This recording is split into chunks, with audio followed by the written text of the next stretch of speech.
আমাদের বাসায় নতুন একটা গাড়ি আসছে, কে কে উঠবেন? আসেন আসেন, আমি হইছি গাড়ির হেল্পার। কে কে গাড়িতে উঠবেন? আসেন, আমি ডাকতেছি সবাই রে, আসেন আসেন। ওই যে সেই নতুন গাড়ি, আর এই যে গাড়ির ড্রাইভার। গাড়ির ড্রাইভার সামনে বসে আছে, ঠিক জায়গায় বসছে গাড়ির ড্রাইভার। এখন প্যাসেঞ্জার আসলে বসবো এখানে। এখন গাড়িটা চালান ড্রাইভার সাহেব, একটু গাড়িটা চালান। আপনার গাড়িটা চালান তো। গাড়ি চালাইতে বিলে পারে না, তাইলে কেমন ড্রাইভার আনলে? আনার গাড়িতে উঠতো না কেউ, আনার গাড়িতে কেউ উঠতো না। আনে গাড়ি চালাইতে পারেন না, আপনার গাড়িতে কেউ উঠতো না। ও চালাইতে পারেন? পারেন না?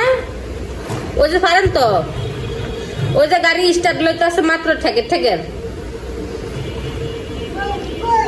হ্যাঁ, আবার বল দিতাম, বল দেওয়া লাগতো না, আপনি গাড়ি নিয়ে খেলেন। আসসালামু আলাইকুম, সবাই কেমন আছেন? আশা করি সবাই ভালো আছেন। মেয়ের সাথে একটু দুষ্টামি করলাম। আর এই যে এখানে আমার রান্না বাড়া, এটা হচ্ছে যে লতি, এটা কিন্তু আমি শুটকি দিয়ে রান্না করতেছি। ওই যে পাবদা শুটকি, আমার ভিডিওতে কিন্তু প্রায় ভিডিওতে শুটকির ভিডিও আছে। এটা কিন্তু একটুখানি দিলে অনেক গ্রান, আমি কিন্তু এই লতিতে দিচ্ছি একটুখানি, অনেক গ্রান সরিয়ে গেছে। এত সুন্দর গ্রান বাড়িতেছে। এই যে লতিটা রান্না করতেছে শুটকি দিয়া, আর এখানে ভাত হইতেছে। আর রান্না করব পটল। এই পটলগুলো কিন্তু আমি তেলে ভাইজা একবারে শুকনা শুকনা করে ভুনা করব, কোনো মাছ দিব না সাথে। সাথে কিন্তু ছোট ছোট দুইটা আলুও দিছি, আর আলু দুটো কিন্তু আমি ভাইজা নিব তেলে। আমার শুটকিটার গ্রানে ফ্যাটটা মনে হয় এখনই বইরা গেছি গে। এই শুটকিতে কিন্তু আমি রসুন দিছি বেশি করে, কারণ লতিতে কিন্তু রসুন দিলে ভালো লাগে খাইতে, রসুন বেশি দিছি। দেখছেন আমি যেদিকে যাই আমার জান পাখি ওদিকে আইসা পড়ে, ওই যে আইসা পড়ছে আমার পিছন দিচ্ছেন। আর রান্নার ফাঁকে ফাঁকে জান পাখিরও একটু সময় দিই, আর ও আমার সাথেই থাকে। রান্না করলো, আমি কাটাকাটি করলো, আমার কাছে বৈশা থাকে, বৈশা আমার কাজ করে দেয়। তা না আম্মা, মারে কাজ করে দেয় না? অনেক কাজ করে দেয়, জানেন, পেঁয়াজ তুলা দেয়, অনেক কাজ করে দেয়। কাজ করে দেয়, আবার কাজ বাড়িয়েও দেয়। ওই যে গাটি গুটি লয়ে যাইতেছে, ওই যে দেখেন আমি যেদিক যাবো আমার পিছন পিছনই থাকবো।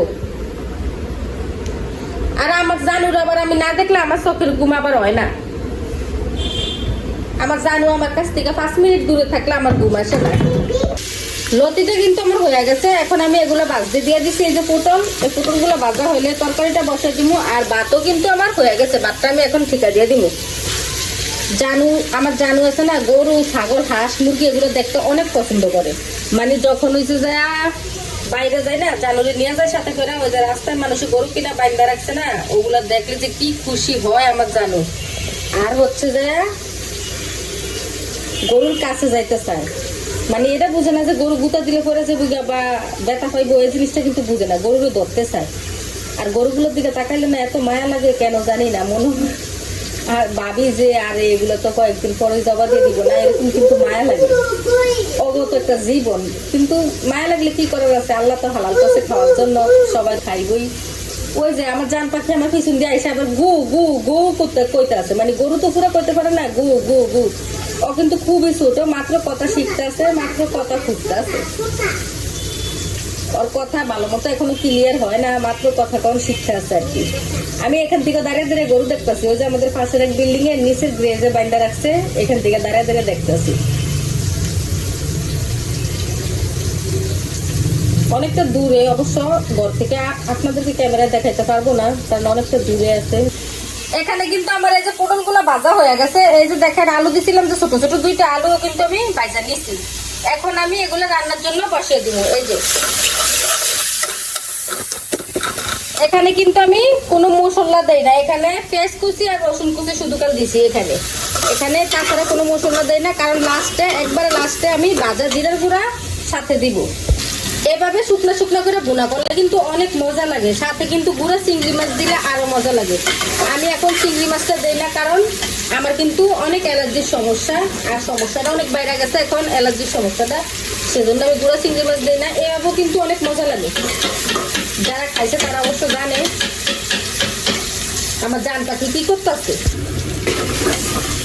পটল আর আলুটা কিন্তু আমার কষানো হয়ে গেছে। এটা কিন্তু আমি বেশিক্ষণ কষাই না, কারণ যেহেতু পটল আলু এগুলো ভাজা, সেজন্য আমি বেশিক্ষণ কষাই না। 3 মিনিটের মতো হইব, একটু কষাইছি। এখন কিন্তু দিয়ে দিব আমি পরিমাণ মতো ঝোল। আর এই তরকারিটাতে কিন্তু আমি ঝোল বেশি রাখবো না, একবারে অল্প ঝোল রাখবো, কারণ এটা বেশি ঝোল রাখলে ভালো লাগবে না। অল্প ঝোল রাখলে এটা কিন্তু খাইতে খুবই মজার হয়, মানে বোনা যেরকম হয় না ওইরকম আর কি। পটলের তরকারি রান্নাটা কিন্তু আমার হয়ে গেছে।